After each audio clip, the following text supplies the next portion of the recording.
Thank you. Welcome everyone to ACDE number 202. We have a pretty packed agenda today, as you've hopefully all seen. And also, quick heads up, I'll have to jump out at the hour and Alex will take over for the last 30 minutes, assuming we go for more than 60 minutes with the current agenda, which I believe we likely will. We'll talk about how things are going with Pectra implementations, ideally get to a spot where we finalize the spec. I've tried to list all of the outstanding issues. These are the ones I could find. If we get through that, I think that'll be good. And then a bunch of other things to cover. So stuff around 4.4s, gas pricing and transaction or payload sizes, a bunch of other EIPs, and then a few announcements at the end. I guess to kick us off, do we have Perry or Barnabas to give a quick update on Devnet? Yes. Yeah. So we have Mekong still live and what people are actively using to test on. That's still based on Pectra Devnet 4 specs. And client teams are slowly making headway into implementing Devnet 5 specs. There's been a consensus specs release already. And on the interop channel on the ETH R&D chat, I've linked Kurtosis config for Bezu as well as Teku. They're able to produce blocks for Pectra with the Devnet 5 specs, including over 6 blobs as the max. So in case anyone else is ready, and it seems like Lodestar might actually be, we can start expanding that file and testing more and more interop. I think that's the current status. Once we have all the open PRs merged, I think the testing team will update tests as well as make a test EL release, and then we should have everything locked in for that. Thank you. Yeah, nice to see there's at least a first client pair on the network. Any other client team or anyone have other thoughts, comments about Mekong or Devnet 5? Yeah, big quick question. Which branch are you going to be using for Geth? For now, we're using Light Clients branch, but if you tell me which branch to use, I can change that. It's trivial on we our do side. not have, so we have I think we have basically everything for DevNet 5 on the master branch except for the 7702 transaction pool. So basically you cannot submit 7702 transactions through Geth right now on the master branch. It would still be interesting to run it though. Like if you guys could like run it, like just, you know, like, or maybe I can just try myself. But basically if you want to, I have no idea also like how up to date Matt's branch is, but I guess, yeah. We can figure that out. Yeah, no worries. I can try it out and let you know what happens.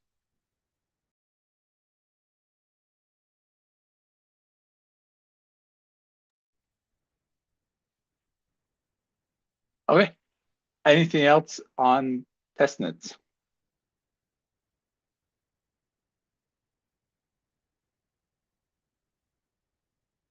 Okay, then let's move into the spec discussions. So first one I had is this replacement for 7742. We agreed to remove 7742 on last week's call. And then on the Discord discussed instead passing some configurations in Genesis. Light Client has an EIP for it, which it seems like most teams were in support of.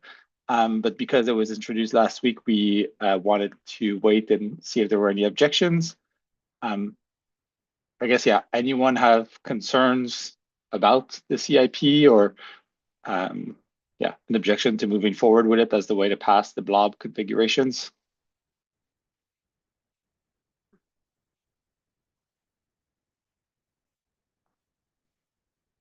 Okay, if not, then I guess we should get this merged and add this to the Pectra specification. And this will be the way that we include or that we pass the blobs to the EL. Any other questions, comments? And I guess maybe one thing there is, do we want to have this? I guess we'd put this towards DevNet 6, not DevNet 5, correct? Given that we already have some clients launched for DevNet 5.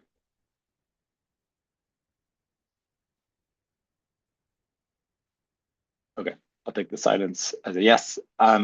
Great. So okay, I'll add the EIP to the Pectra spec after the call.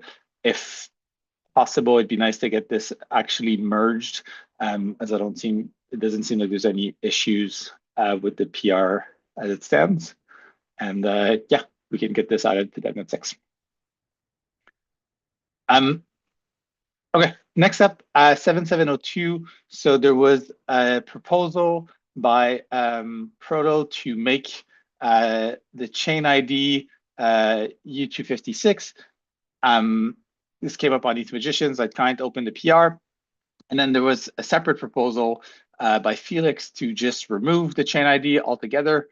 I don't know if anyone has an update or context on this and strong preferences. It seems like Reth had some objection to this. Basu was leaning towards Proto's suggestions, but it sounds like he may have had a change of heart looking at the chat. Yeah, go ahead, Proto.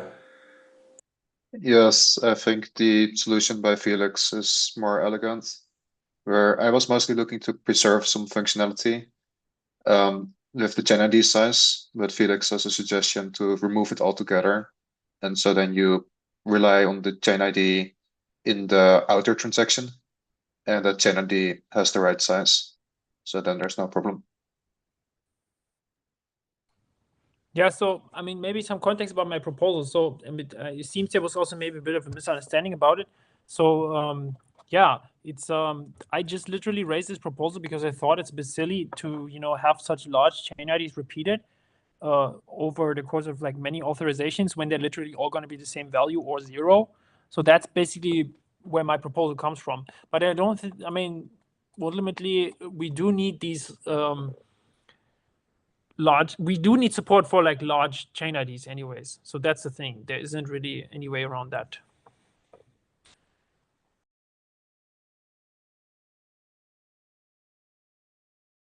Anyone here from Reth to actually? Yeah, I think Roman.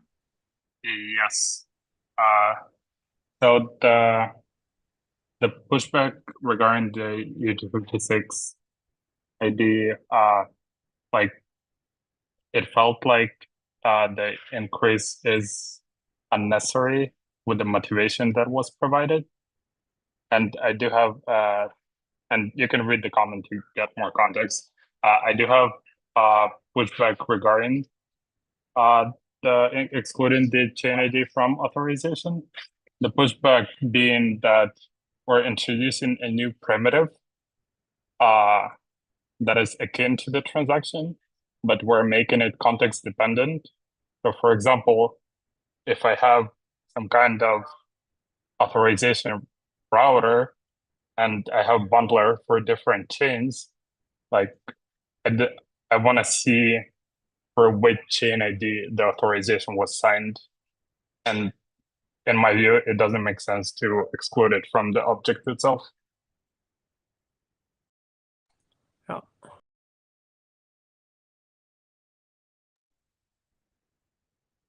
Yeah, so either way, I'm really sorry for like maybe raising my proposal because I was kind of hoping that we would just, be able to finalize this spec, but it seems this is more complex than I thought. So I guess so Proto's original proposal is a relatively simple change as I understand it. It just changes the the way we cast this value. If there are concerns with your approach, Felix, like does anyone have concerns with Proto's suggestion? I mean, the thing is, we can literally just change it now for whatever, like, I guess for Devnet 5, it's already too late because we're literally just launching it. So we're not going to have it there. So for sure, there will be another Devnet before we go. Like, what the fuck? Yes. So let's just aim for the next Devnet to figure out the whole signature situation. And I do have some other stuff in the pipeline for the signature as well that we're discussing as we speak. So I do think that, there may be another change coming to the 7702 signature stuff anyways. So that's the thing. Like, it really all depends on like where we settle in the end. But it's very uncontroversial now to just accept that we will enlarge the chain ID to UN256. It's very easy change to make, so we can just agree to that today, and then the issue will be gone. But I will be back with more changes to the 7702 anyway. So yeah, I would prefer to get us as close to final as possible. And so if there's no objections for the U256 change, I would move forward with that one. And then, yeah, if there are other things we want to discuss after, we can. But yeah, anyone opposed then to moving forward with basically this would be like client's PR. Let me post it in the chat here, but to basically make this value U256, and then we'll just close Felix's PR. Yeah, we can do that for now, but as I said, I will be back. So anyways, we may revisit this for the next one. Okay.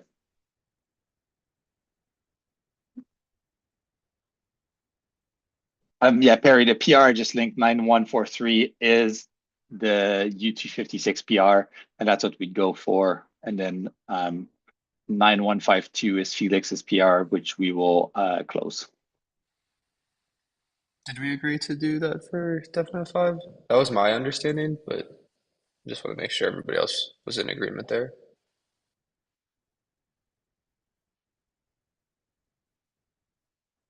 So I guess does Base already have this in because they're live on Devnet 5?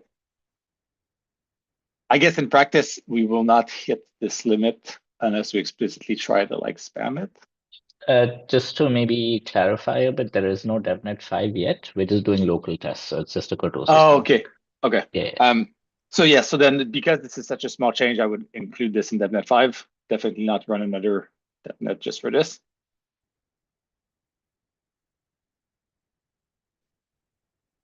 Yeah. Any objections to including U256 in Devnet 5?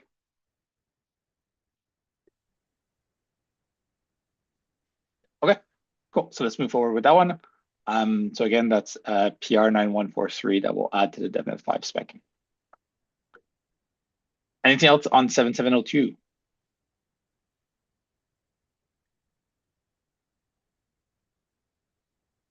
Okay, next up, we had a lot of movement on the BLS precompile spec.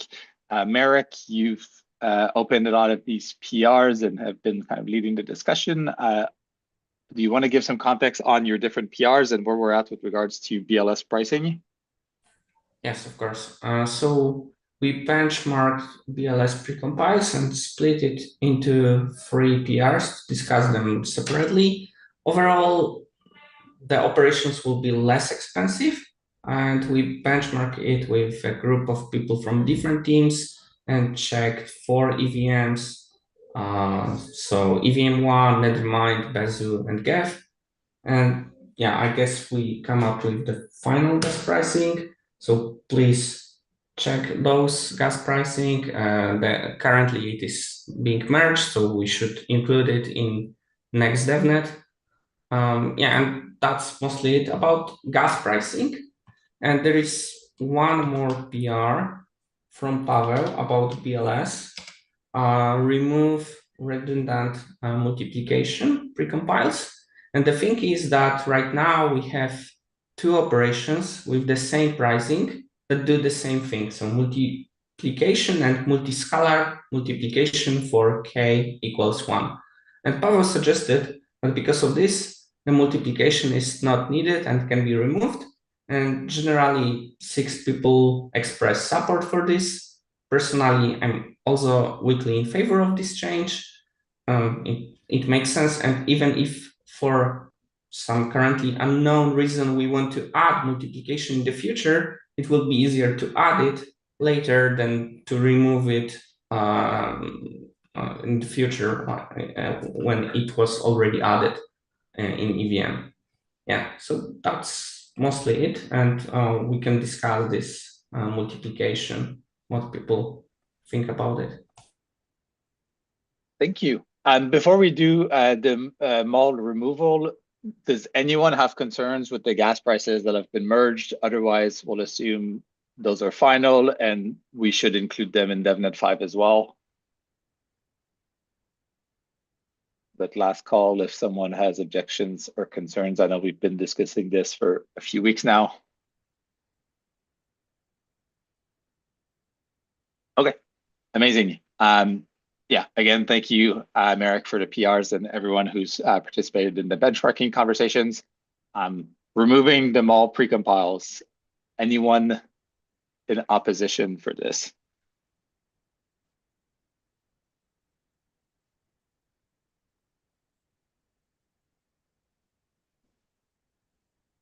If not, and I guess testing and like implementation wise, I assume it's fairly simple to remove these precompiles, but is there, I don't know, some like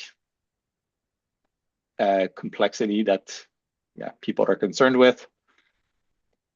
I mean, the only thing is that we were ready to release before this, so I think it's gonna be yet another delay for test release. It's fine. I mean, if it has to go in, it has to go in. It's not a problem. Thank you. Gary, I saw you come off mute quickly. Oh, I was just going to say that we would need to shuffle the precompile addresses, and then, yeah, to Mario's point, at least what's blocking Besu is the not only the gas cost now, but also just removal of them all from the reference tests.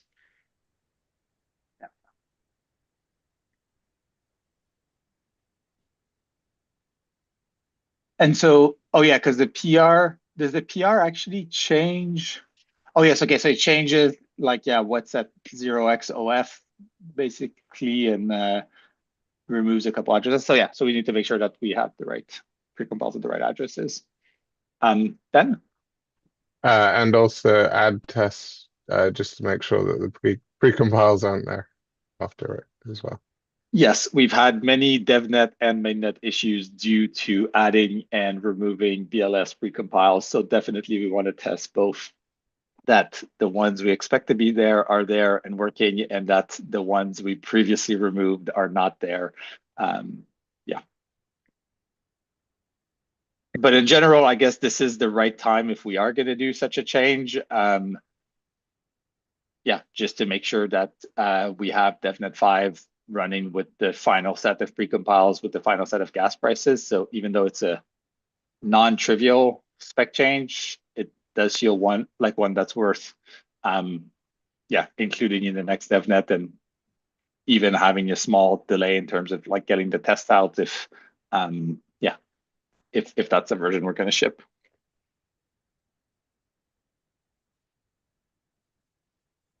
I think we have historically tried not to overload precompiles like this.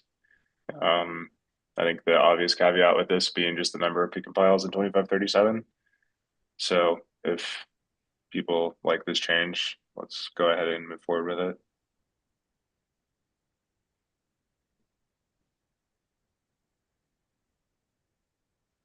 No one's really pushing back. Yeah, so. last call. Yeah, last call for objections. Otherwise, I think we can merge this one and track the PR for DevNet 5 as well.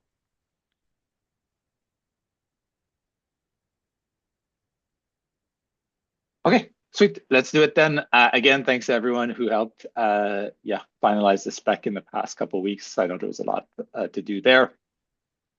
Next up, EIP 2935. There was an update to the system contract. Light Science, do you want to give some context on this?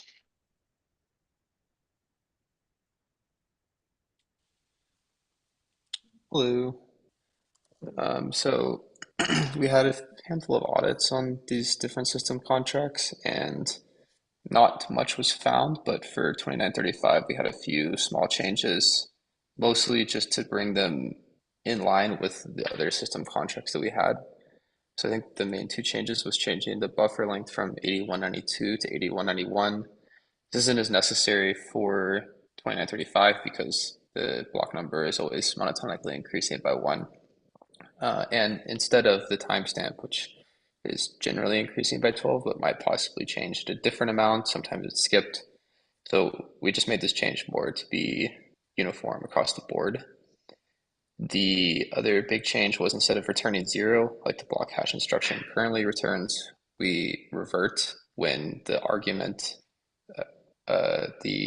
for what block number you're requesting is out of bounds with what's available.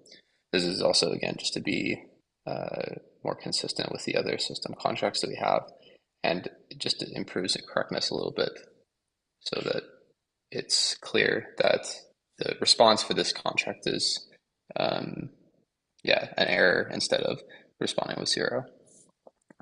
So that's pretty much it, and that's just updated the address with the new code. Thank you. Gajiner? Yeah, as one of the 2935 contract authors, I think 8.1 from 8.192 to 8.191 shift is okay. I mean, even though it's not really required, as you have already mentioned. But I didn't really get the reasoning for changing if it's out of bounds, then changing it to revert instead of returning 0. I mean, there's kind of 3 responses when you return 0. There's return 0, revert, or respond with the block hash, and this reduces the number of possible responses to handle to 2. So we are idly basically diverting away from the block hash behavior. Which is fine because this is a system contract. And if we end up plugging this into the block hash, we can have an adapter that sort of handles this behavior and provides like the legacy behavior correctly. So, okay, so what you're suggesting is that if we come to that point where, for example, in 7709, we use system contract for resolving block hash, we basically can handle it on that level to return 0 if we want at that point. Yeah, I think it's pretty easy to do that. Yeah, okay, makes sense. And I saw also on this PR, there was a comment by Guillaume asking about the actual audits. So we got 4 done, I believe, and the last one finished up, I think last week. And so, yeah, we were hoping to maybe present the results today, but then putting everything together is taking a bit more time. So hopefully early January, we can present the different audits and share all the findings, but yeah, for now, I think those were the most major changes that came out of it. Anything else on 2935?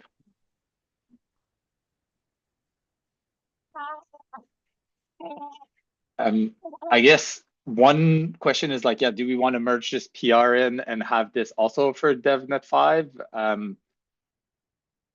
Yeah, given it's still, yeah, there's still some comments and discussion, or yeah, is it better to wait a bit more on this one? I think me, Light Client, and Guillaume, we can just discuss and close this out maybe today or by tomorrow. We can have it in Devnet 5. Okay. Okay, then yeah, let's do that. Let's try to get it merged by the end of the week, and then also include it for Devnet 5. Anything else on 2935?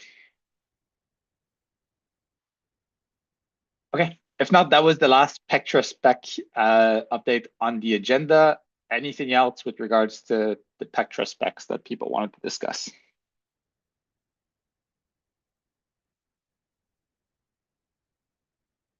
Otherwise, then yeah, I think we're starting to look good. Perry has a question around the Builder API. I don't know if anyone has updates on this. Yeah, I think I can speak to this. I think the main thing was just the SSZ standardization as a transport. There's a PR, and yeah, I think it's pretty close to merging. But that being said, it can kind of happen in parallel with all of this. I don't think we need to block on a particular DevNet.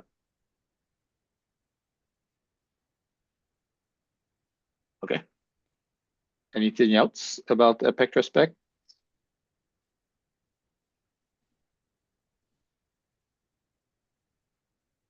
Okay, nice. Well, yeah, well done, everyone. Hopefully this is the beginning of the end of polishing the specs. Yeah, last call on Pectra before we move on. If not, Piper posted an update on EIP 4.4s. Piper, do you want to give some context on this? Cool. Just to quickly recap, we've got agreements on all clients for activating a partial 4.4s, which is a drop of pre-merge data of just block bodies and receipts from all execution clients. The timeline for that is May 1st, 2025. And we've got resolution on the things that were still a little bit fuzzy last time. We are clients will be bumping the ETH protocol version. The new protocol version can go live anytime between now and then. And the idea is that the date in which clients can stop supporting the old client protocol version is May 1st, 2025. This also kind of removes the concept of an activation date. This isn't that May 1st is the activation date for the new protocol version. May 1st becomes kind of the date in which clients can stop supporting the other one. So this eliminates kind of the need for like a coordinated activation date. Anybody who's planning on doing a 7801 based solution is going to do that in a completely separate and completely isolated subprotocol. And then the clients who are implementing Portal for things like RPC or other things are kind of orthogonal to this, because that is just sort of like external facing client behavior and isn't really related to the dev P2P related changes. So I think we have resolution on everything. Anybody have any comments on that or anything that they want to throw in?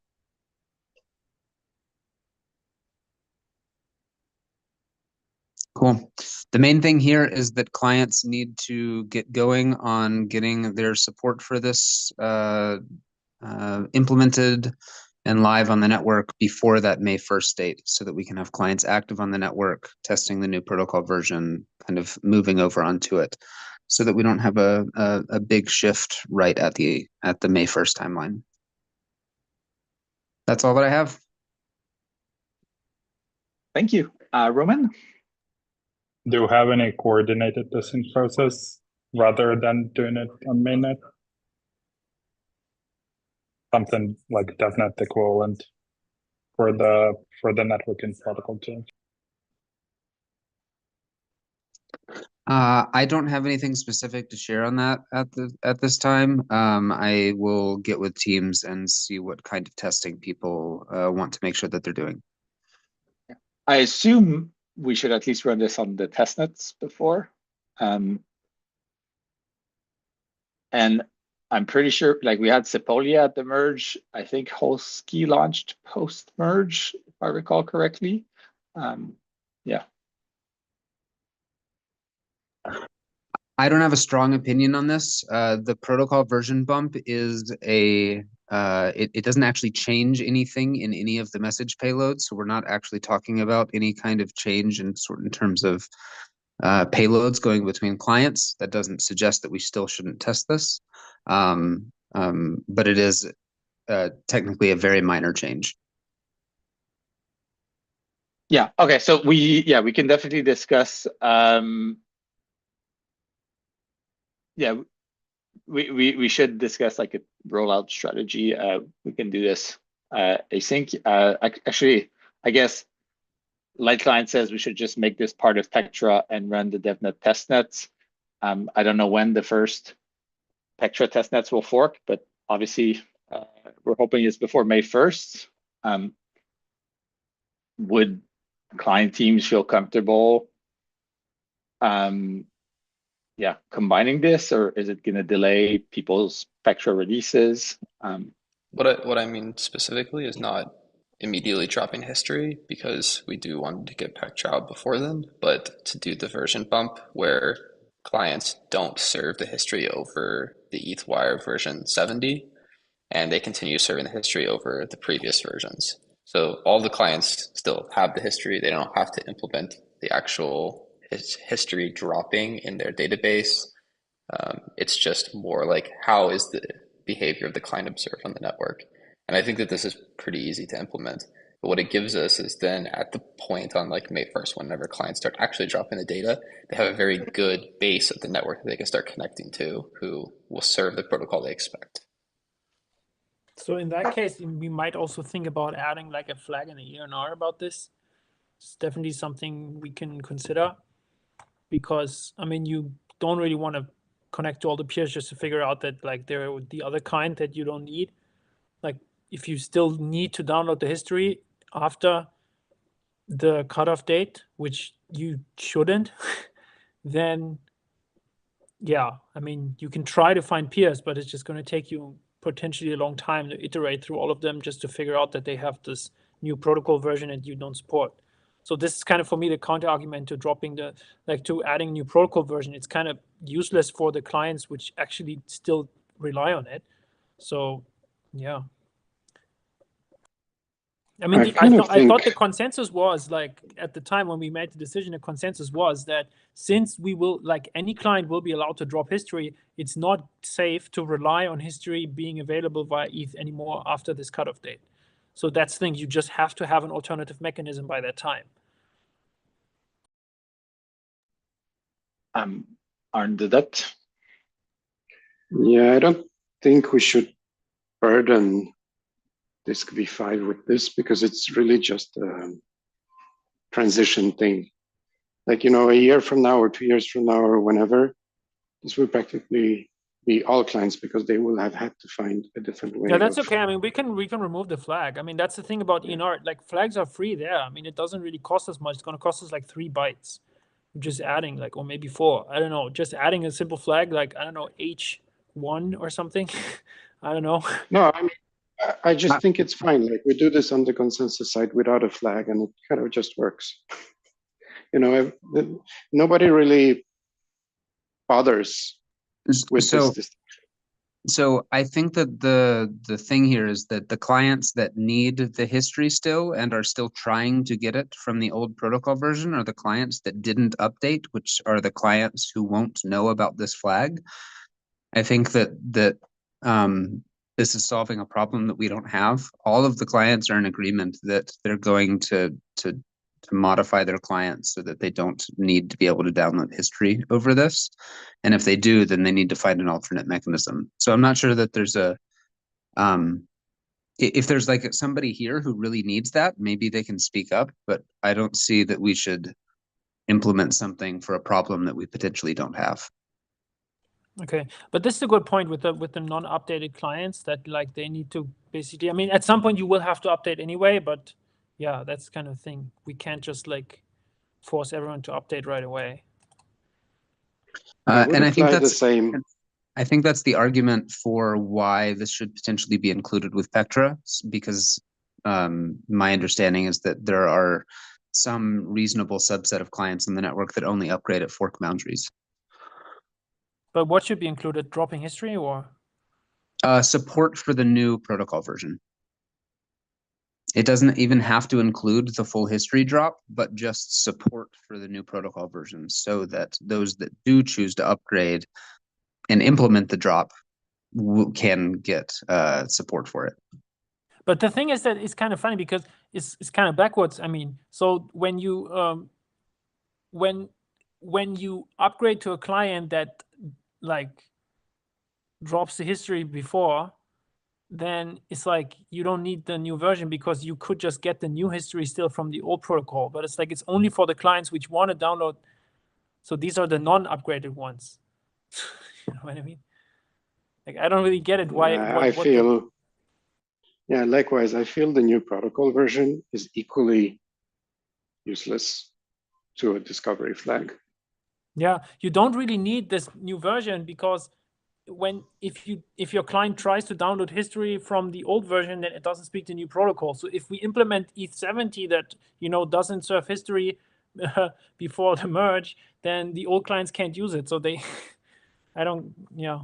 Correct, but the idea is that before the drop date, the clients will still be willing to serve the old protocol version as well. And after the drop date, some of the clients, or all of them, or none of them or whatever can choose to stop serving the old protocol version. So the point is to get the new protocol version out. If they opt to stopping to support, they just opt to stopping 69 and 68 and only support 70. If they don't want to stop supporting, then they just keep supporting 69. Sorry, so everyone has strong opinions about this. Can we listen to Tim's message and either figure it out async or on a breakout next year? Yeah, it doesn't seem like we're going to resolve this in the next 2 minutes, and we do have a bunch of other things on the agenda. So yeah, I think we can try to move this to the history expired channel. And then, yeah, if 2 weeks async is not sufficient, then let's find a time in January to schedule a breakout and dive into this more. Anything else on history expiry aside from this issue that we haven't covered yet?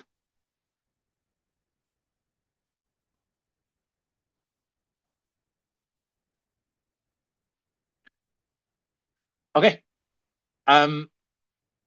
Next up then, there was a proposal on the consensus specs with regards to max payload sizes that could affect the execution layer if we decide to limit the encoded transaction size.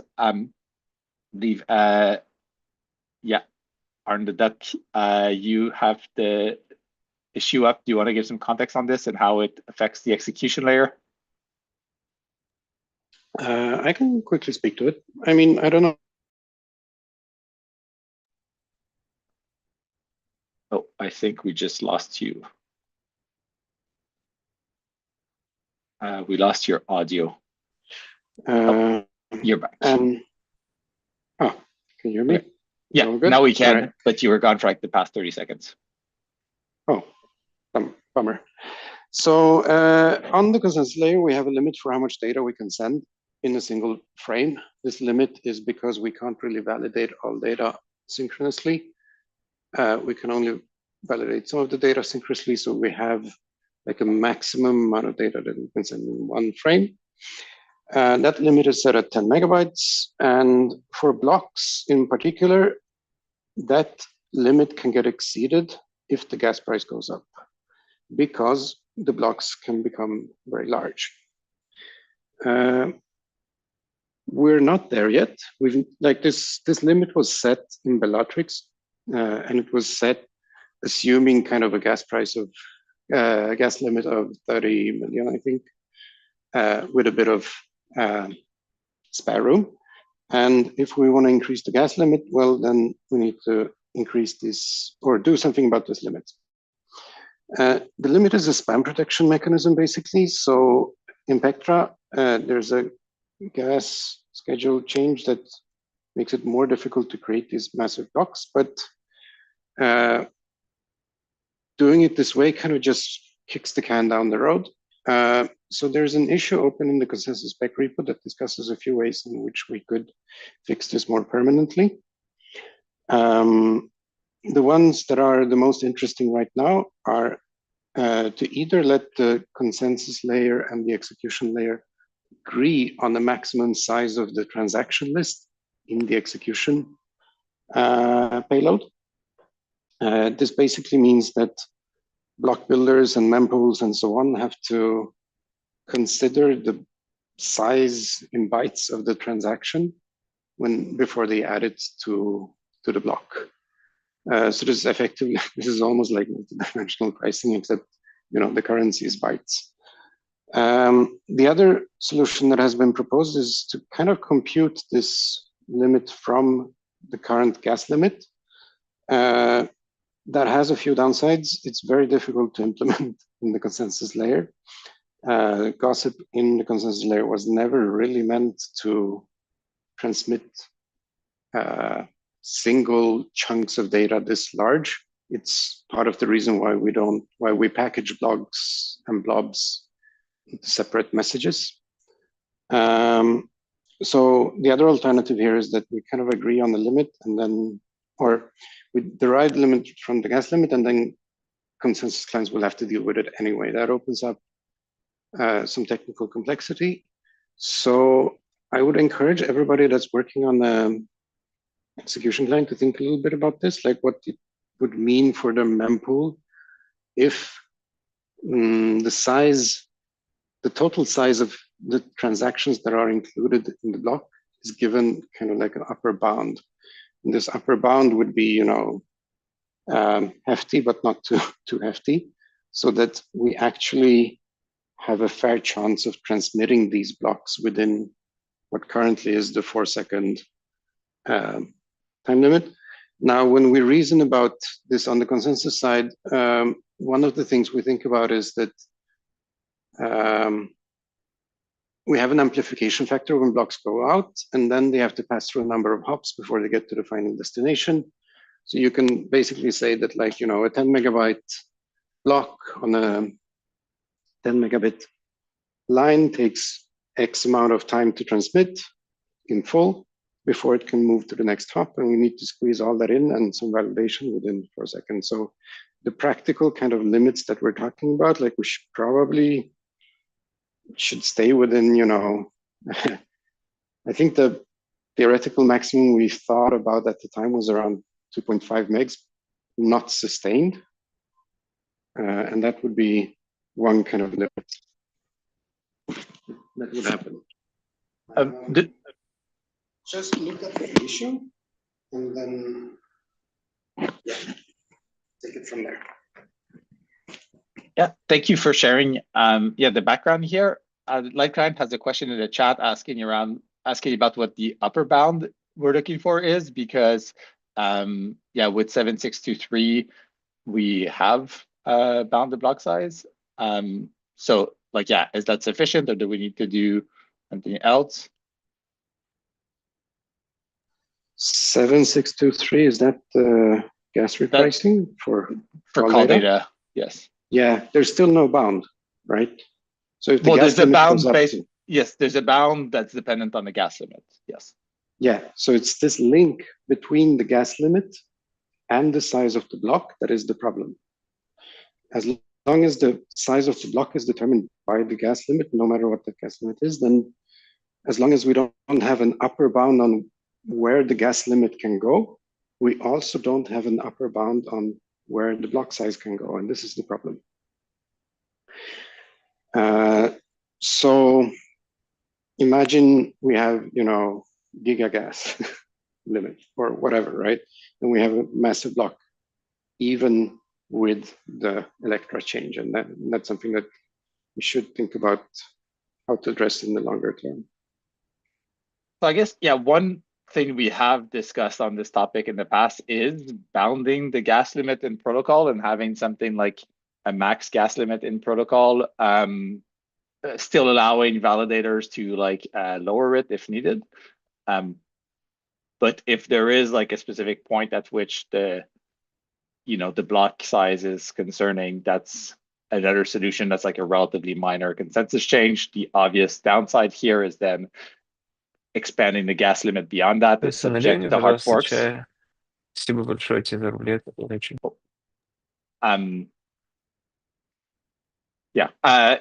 Let's do Ahmad first and then Potas. So one thing here is that even if you limit the transaction size, you can always add more transactions that add to the size. So unless there is some mechanism to limit the size of the whole, all of the transactions in the block, which is very hard to reason about, I don't think this approach will work. I think that transaction gas limit is enough to reason about. If we want to set a limit to a singular transaction size, then maybe we should limit the add the gas limit per transaction. I don't think any transaction should exceed 30 million gas or 20 million gas even, but that is definitely something to think about and analyze. But I don't think setting a size for the transaction is a solution. Yeah, we're not talking about that. We're talking about the total list of transactions. Limiting a single transaction is kind of inefficient. It's better to have a single large one than 1,000 small ones. So I don't think that is an efficient way of addressing this particular problem. Let's do POTAs. Yeah, I wanted to mention that among all the options, it seems to me that it's limiting the size of the slice as Jacek is suggesting. It's actually safer and it's less bug prone. We have two different limits. One is on the network gossiping and the other one is on the gas limit. The gas limit is up to the community to decide, and it's in principle it should vary more often than the bandwidth requirements that we can handle on the consensus layer. It seems much easier to let the latest one up to core devs to decide. This is how much clients can actually handle on the gossip sub.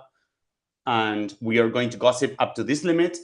And then it's easier to reason about that the gas limit is handled by the EL, purely by the EL. And then the builder is going to refuse to build blocks that are larger than the consensus limit. So then you have these two guys that are actually separated. So you keep them logically separated, the limits, and you don't need to be doing like complicated computations. You just know that whatever the community decides for the gas limit, they are allowed to do, but then the builder is never going to build a block that is not going to be propagated by the consensus network. Got it, thanks. Light client? It doesn't seem like we're really looking that deeply into the capping a single transaction size, but I just wanted to say that I'm definitely opposed to that approach. I think there's a possibility that in the next couple of years we see a lot of consolidation in the number of transactions due to 7702 and due to 4337 gaining more popularity. So you can imagine there only being a handful of transactions in a block. So in which case it would not be great to limit the transaction size.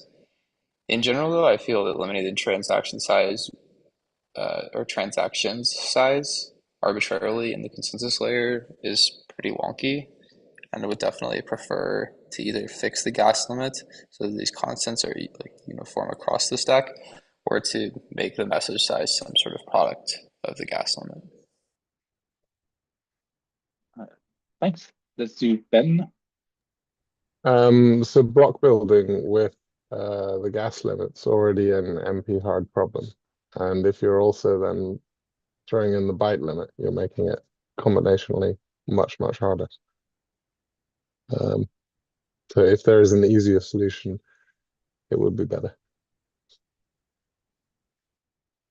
Thanks. Arn the Duck, I don't know if your hand is still up or if you had one more comment. Yeah, one more comment.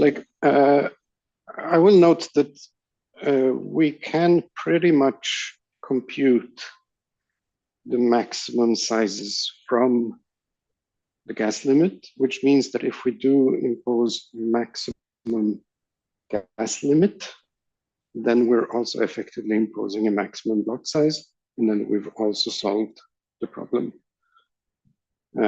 And then the way that I imagine that this would work is that the maximum gas limit is set by developers indeed, and increases on the hard forks or decreases at hard forks or whatever it does. But it's almost the same thing, except that we don't have a byte limit, or we have a derived byte limit. Thanks. The downside. Sorry. Yeah, one more thing. The downside. So the downside of that approach is that one thing that we've noticed while investigating this is that there is a very big difference between what a practical transaction looks like and what a so-called attack transaction looks like. An attack transaction is all zeros. It's very large and also entirely useless. So there's no practical reason for sending these massive transactions to pay. The other thing that this limit poorly captures is the fact that we use compression while the limit is set on the uncompressed data. So, and this is because you can play with compression bonds and things like this. So it's easier to define it in terms of the uncompressed data, but it kind of, this representation doesn't one-to-one correspond to the actual network effect it has. So there's a little bit of complexity in choosing a number. And the final thing is that it competes with blobs in terms of bandwidth. So when the block goes out, we have to transmit both blocks and blobs. Any increase that we do to the block comes at the expense of the amount of network bandwidth that we have available for blobs in the design that we have today.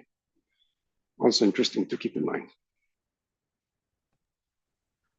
I'd just like to say that I think that this is something that needs to be done using gas on the execution layer.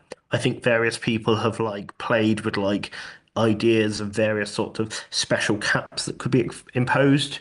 I think imposing those sorts of caps is just going to create weird edge cases in the block building process and cause issues. And we have a mechanism for preventing people from using too many resources, which is that we charge them gas for the resources. And so I think we should focus on gas-based solutions. Thanks. Let's do, photos and then move on from this and continue the conversation on the issue afterwards. All right, so there are a bunch of misunderstandings in the chat. I wanted to address this thing of that Peter was mentioning. Of course, it seems that the best solution would be that if this is handled purely in terms of gas, but it's actually not trivial to do this. Multidimensional gas does not address this directly. You have to have some sort of constraint-based system for pricing. And this is actually complicated. Eventually, we might get there. But as mentioned several times, we have a gas limit that allows for these theoretical attack blocks that are very large, but most blocks are much smaller, even if we increase the gas limit a lot. So in principle, I don't see any problem in allowing the gas limit to increase, but preventing these attack blocks just by hard capping the size of the block. This can be done at the EL in a fairly simple manner. And of course, we can then see what is the right solution at the gas pricing level so that we avoid this with gas instead of just hard capping the size of the block. But I think it's fair to allow core devs to hard cap the size of the block because we're doing this already on the consensus layer anyways, and just leave the community to allow them to hard cap the gas limit, and keep these two as separate as possible. Okay, thanks.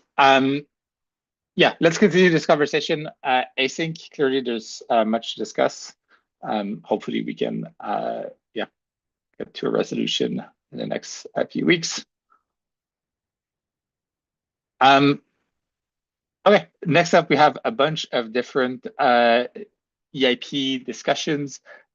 First up was Andrew from Aragon that had concerns about removing new block hashes from ETH69.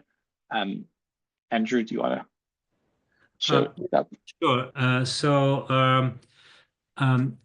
In Aragon, we support Ethereum and Polygon and Gnosis chain, and Polygon hasn't gone through the merge. They use it like a kind of a proof of stake consensus, but it's different from that of Ethereum.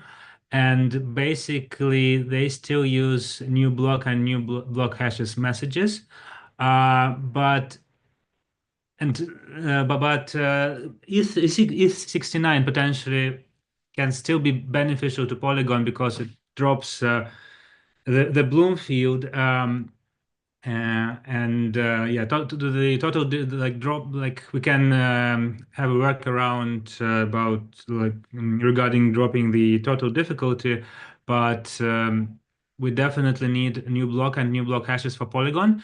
And I'm arguing that we should not remove them from ETH69 because it doesn't bring any benefits for Ethereum because they are already not used after the merge. So if we remove them and we can potentially reuse the same opcodes, but it's just pointless. It doesn't bring any benefits.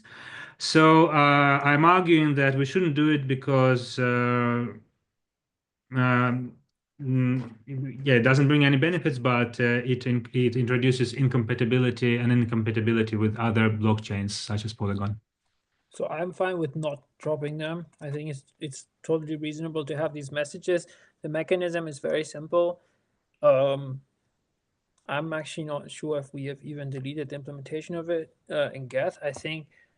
I mean, they are practically not used, but yeah, it doesn't hurt to have them in the protocol anyway. Yeah, and I understand that it is a balancing act that like we should care about Ethereum first and foremost for sure, but I just think I'm thinking still we have to be mindful of the broader ecosystem and kind of. I mean, I'm pretty happy that the P2P protocol is kind of shared, at least with some systems. So I do think that it's fine for me personally as the maintainer of the spec to, like figure out ways to incorporate, other systems needs a bit into these specs, as long as it's in the realm of like what the protocol is designed for, which is, like handling the chain. How we will do this in the long term, I don't really know, but for now, just like keeping these messages in the protocol is not a big issue for the spec at all. It's literally not a lot of text, and yeah, like I would just keep it. Cool. Okay, thanks. Anyone opposed to keeping it?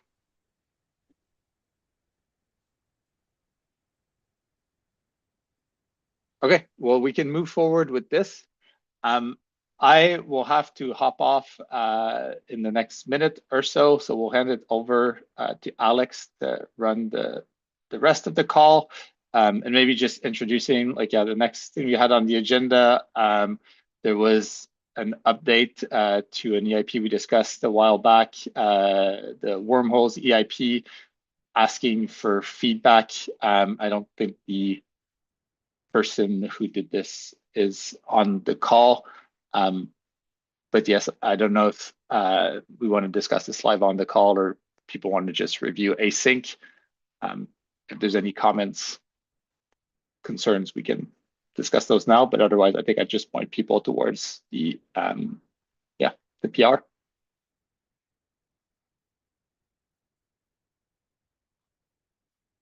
And yeah, it's not something that is like for the next fork. So yeah, it doesn't seem like the most urgent thing to discuss on the call.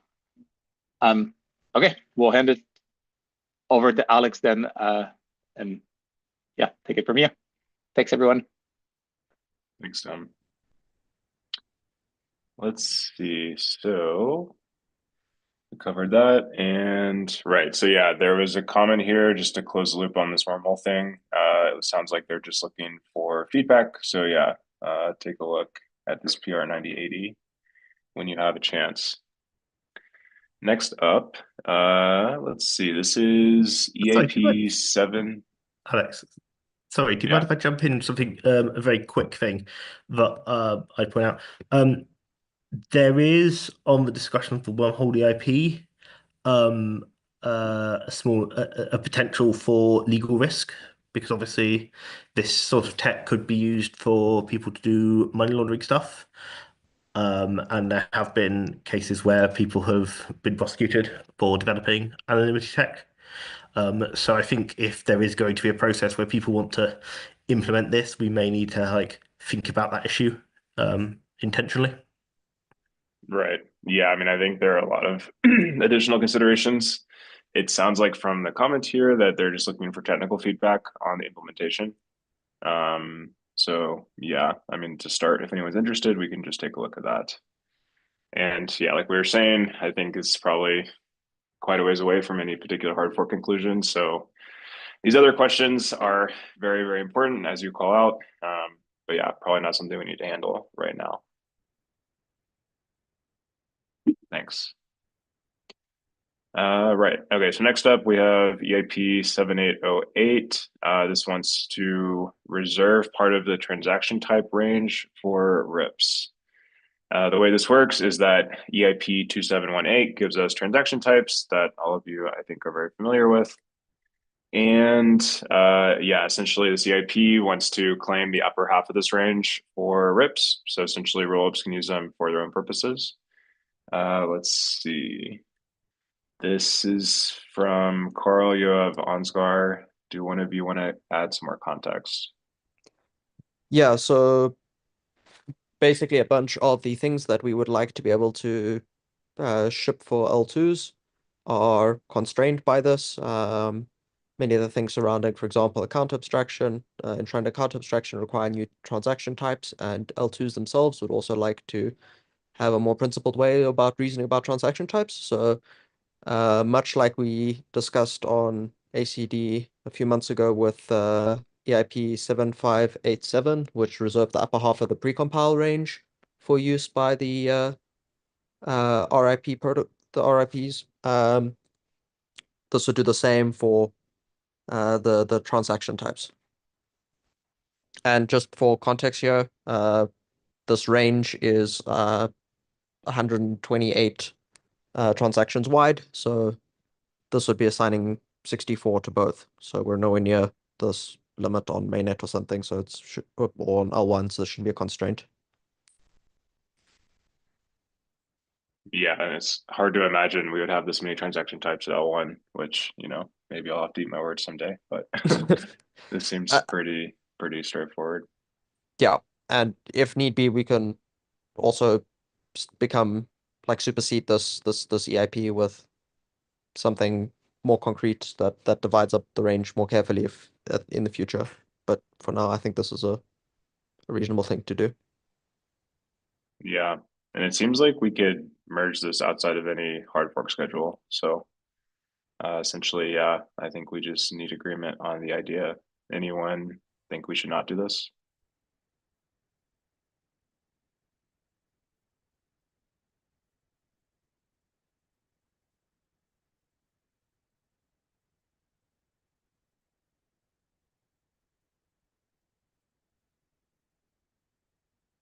Okay. I think the next step is maybe to move the CIP from draft to the next stage. But yeah, sounds like there's no pushback. So thanks. Okay, next up, we have EIP 4803. Lots of EIPs today. Let me paste the link here. So yeah, this was basically capping transaction gas. Essentially, there's no reason for it to be bigger than this. And let me see if there was a comment here. I'm not entirely sure why this was here. There's a note that says unclear what consensus was and if this PR should be reverted. Does anyone here have any more context on this EIP? I mean, the basic idea is pretty simple, right? It's just that the gas limit has a practical limit of 64 bits, so we can just treat it as that. This is something that all the client implementations have done, as far as we know. Like, just they treat it as a UN64. So it's, for all intents and purposes, it has been retroactively applied. Right. Okay. I'm not sure. Yeah. Apologies. I'm not sure what the action item here was. I mean, I guess it has to be updated in the executable spec. Right. So can someone from EELS, can you comment on this? Like, are you treating gas limit as 64 bits in the spec, or? So there's debate whether it's a U64 or an I64, signed or unsigned, I think is one. And as written in the agenda, it's signed. I can jump in on this. So the current system, I think, in the spec is that I think we technically might actually treat gas as an unbounded signed integer, which is supported in Python. This and basically there's two sets of issues here. The first issue that happens here is that there are some things that bounds that are impossible to hit in any plausible scenario, but that someone has to put a bound in the code. It's like the issue with, like, we've capped the nonce at 2 to the 64 minus 1, despite the fact that it's completely implausible that anyone is ever going to achieve a nonce on any account of 2 to the 64 minus 1. The second issue, which I think we're going to have to work on, is dealing with the issue of exactly how bounded different like objects in things are. So we've had situations where people have written tests that involve rejecting transactions with nonces of 2 to the 64. And the problem we've had is that those tests, like, they just don't process, because some clients, when told to put something greater than that doesn't fit into a U64 into the transaction nonce field, just fail to pass the field at all. So I think this is an area that needs like a sort of coherent thinking. It's something that I've been thinking about. I will write an issue on the execution specs repo and post it probably in the All Core Devs channel, and we can sort of move from there. Because we don't really have a particularly coherent way of thinking about how fields that are capped by size are capped and what's the consequences of those caps.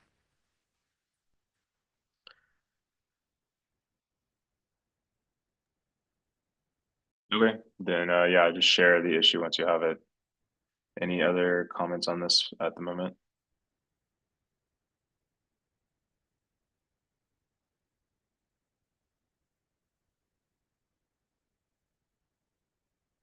Okay, thanks. I mean, sorry. Oh, yeah, go ahead. This was a bit late. So notably, I mean, this is an EIP, which is basically, it says it's in a review stage, but in practice, it's like in the final stage. But since it is sort of final, if we want to make an update, we can just make another EIP that like further restricts it or changes it or whatever. But I would say that, you know, like, it doesn't feel so productive to resurrect these like super old EIPs and try to change their status when literally they are in the past and like have been dealt with. So you're saying we should just ignore the CIP? No, I mean, it's basically active, but what I mean is like we could, I mean, it just seems weird that we're discussing the super old EIP and trying to change. Yeah. We could just make a new one. I mean.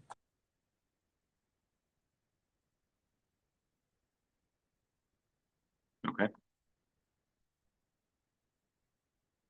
Anything else on this?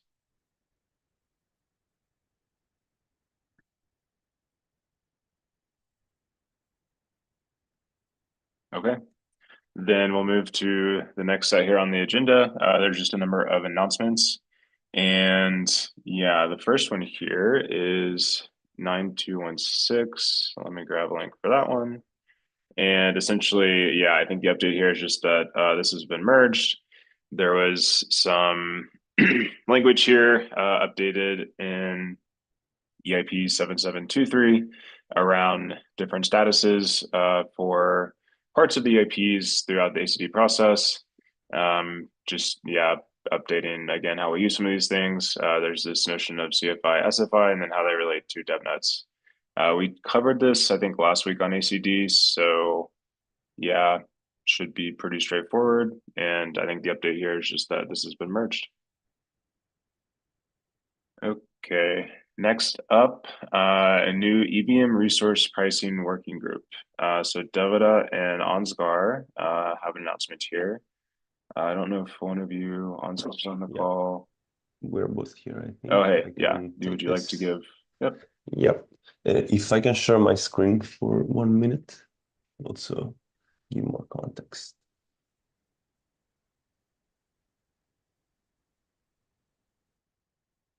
Yeah, so this is the gas schedule that was used initially to set gas prices, and then like it was used once again, I think in EIP 150, and then we didn't use it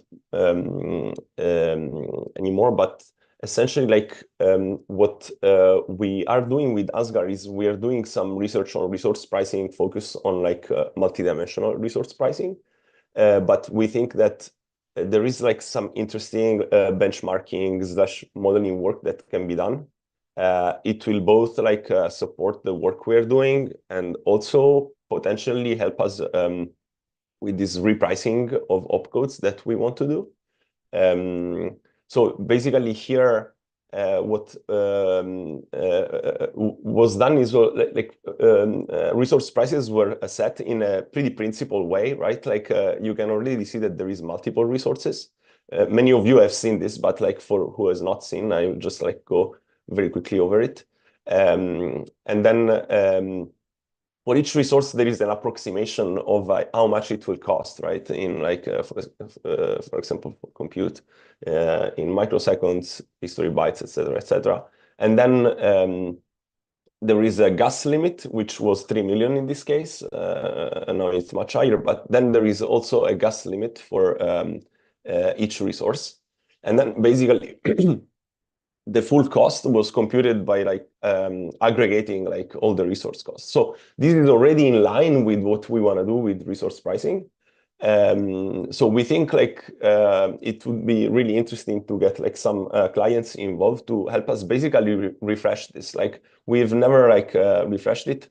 Like there's been like some EIPs that touch like specific opcodes that I also reported here, but most of these are stale. I know there is some interest in like doing repricing, and I think this benchmark can also help doing more principal repricing as well.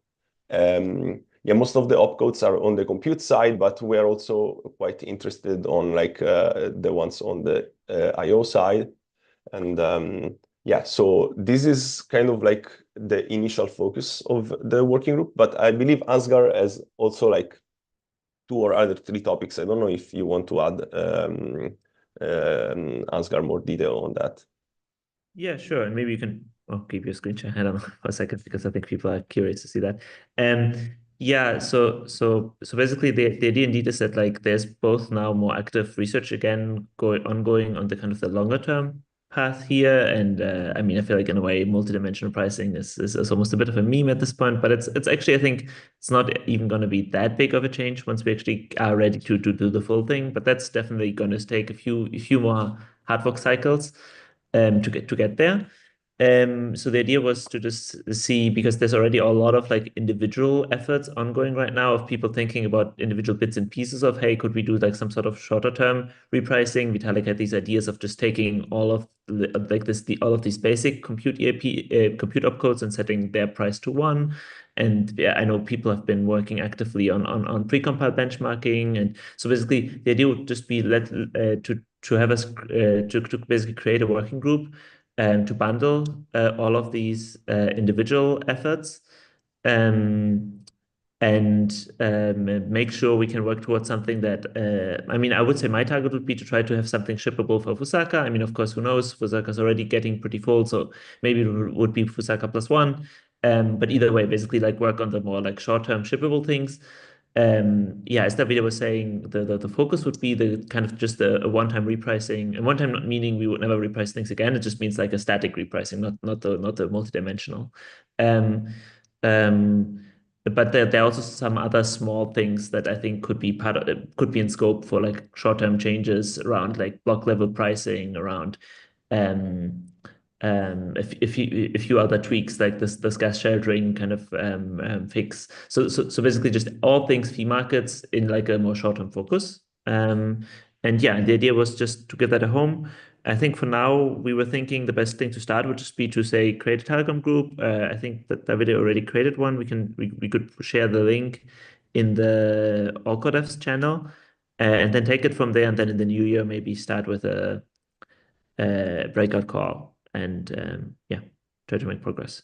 But yeah, I don't know if maybe if people have feedback.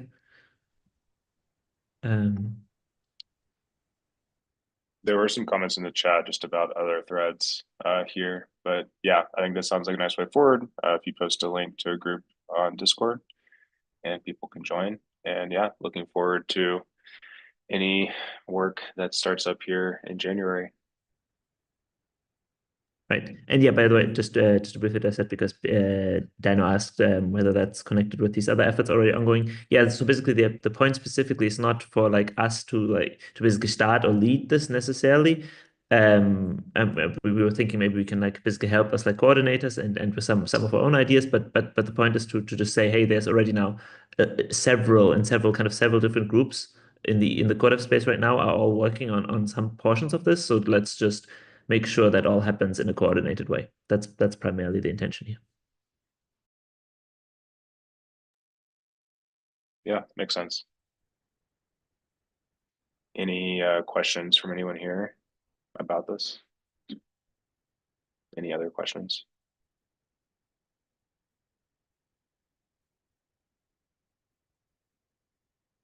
Okay, thank you. And to wrap up the agenda here, 2 calls for input. So yeah, again, let me just grab the links here. So the first one is around changing essentially what meta means relative to the EIPs and the EIP process. I'll just put the link here. Let's see, Sam opened this. I'm not sure if he's on the call or if anyone else here would like to say anything more. But yeah, I think ultimately just take a look. There's some conversation here. And I think the ask for this group right now is just to take a look at this.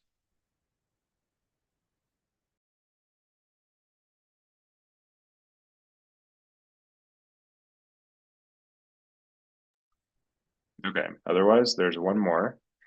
Let's see here, forcibly withdrawal 7675. This is around retroactively activated EIPs, and yeah, again, just a call for input for changing some of the semantics here. So yeah, take a look at that. And otherwise, yeah, I don't know if anyone here has anything else they'd like to say about either of those. Yeah, maybe I can add some context here. Generally, we discuss some of the discussions. Those are happening on different forums like All Core Dev meeting or Fellowship of Ethereum Magician or even on Discord. And if we collect some kind of questions and concerns from the community with respect to any proposal, we try to discuss those in EIP meeting. And based on the discussion of EIP meeting, if editors want to make a decision on that, we invite people to share their comment on call for input. So this call for input is basically suggesting that whatever was discussed in the last EIP meeting, these changes could be implemented. We provide a 1 month time period for community to add their thoughts. So particularly talking about these 2 call for input, there is this one discussion that happened yesterday. It was with respect to how we are using Meta EIP currently.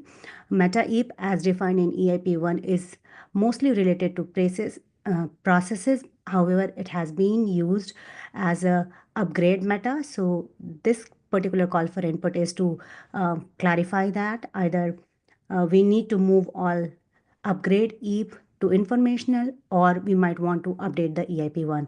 So whatever people feel good, they can go ahead and add their comment. And similarly, the other one, as per the process, editors and the community do not want to maintain an active list of registries. And that's why there is this call for input to forcibly close that particular proposal. So please take a look and add your feedbacks and comments to that. Cool, thanks, Pooja. Okay, I think we have covered everything on the agenda. Any final comments from anyone? Otherwise, we can go ahead and wrap up.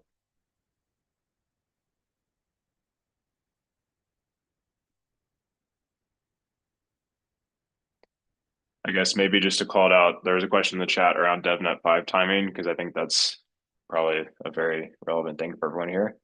I think it will launch as soon as we have a sufficient number of clients ready. So I would treat the Devnet 5 launch date as imminent.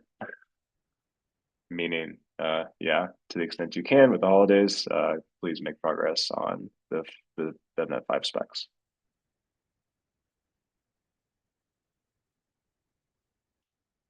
Okay. Anything else? Otherwise, we'll go ahead and wrap up a few minutes early today. Is this working? Yeah, we can hear you. Yeah. Yeah, I wrote in the chat. We've been working on sort of a hardware requirements doc for validators that's sort of been sent around initially for some internal feedback. And it'd be good to sort of get feedback from the wider ACD and community. And this is like related to gas repricing because when you're benchmarking, you sort of need to choose the hardware specs, right? Right. Is there anything you'd like to share right now? I can share the link in the chat or in the the Discord. Okay. Yeah, I think Discord would be good when you're ready.